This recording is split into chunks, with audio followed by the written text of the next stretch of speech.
in preparation for incoming layoffs, and that's according to a report from the Wall Street Journal. Yahoo Finance's Brooke DePalma, she has the latest.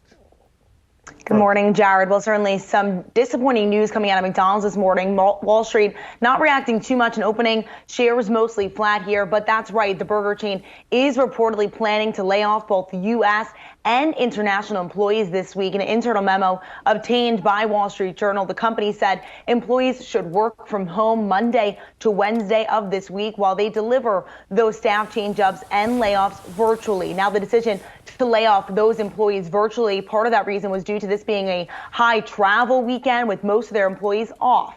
Now, employees who will be out of the office, who will not have access to their computers, were actually encouraged and asked to provide personal contact information in which they will be contacted if, in fact, they are impacted. Now, with this, the company also reportedly told employees to cancel all in-person meetings with vendors and outside parties at its headquarters. But, Jared, it is unclear what teams will be impacted, how large or small this impact will be. And Yahoo Finance did reach out to comment to McDonald's and received no comment. And Brooke, this comes against the larger backdrop. Walk us through what we have heard so far from the company over the course of this year. That's right. Well, let's take from a Wall Street perspective.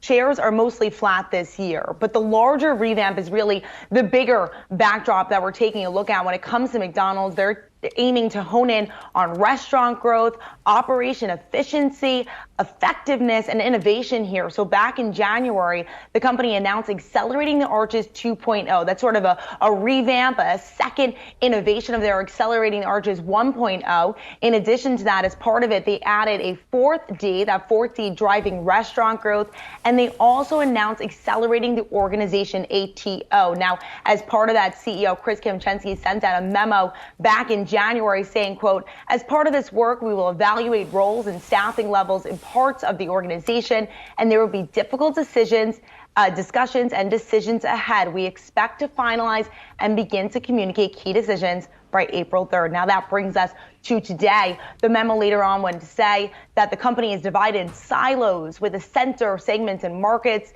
And that approach is what they say outdated and self-limiting. Now this comes as that restaurant growth background is a large plan for 2023. The company plans to open 1,900 restaurants and new locations, that is, this year. 400 will be in the U.S., Canada, Australia, and Europe, 900 in China, that is. So certainly betting big there. The company also tapped the Chipotle exec who was coined with innovation and growth at the company. So certainly bringing that here. And in terms of a larger macroeconomic backdrop, Chris Kempczinski said on the call that lower income consumers are trading down, spending less at their stores as inflation continues to take a toll. But McDonald's performing well this year. The company recently beat across the top and bottom line in their latest quarterly results. And so certainly we'll wait to see just how large this layoff round will be and what exactly the impact will be on both its workforce and its bottom line. You know, Brooke, I just think about their headquarters in Chicago, Illinois, and particularly, or at least in the Chicago area,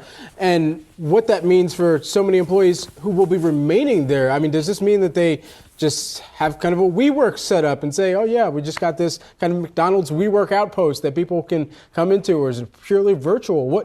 How does this vastly change the structure of people who are even continuing to stay on at McDonald's?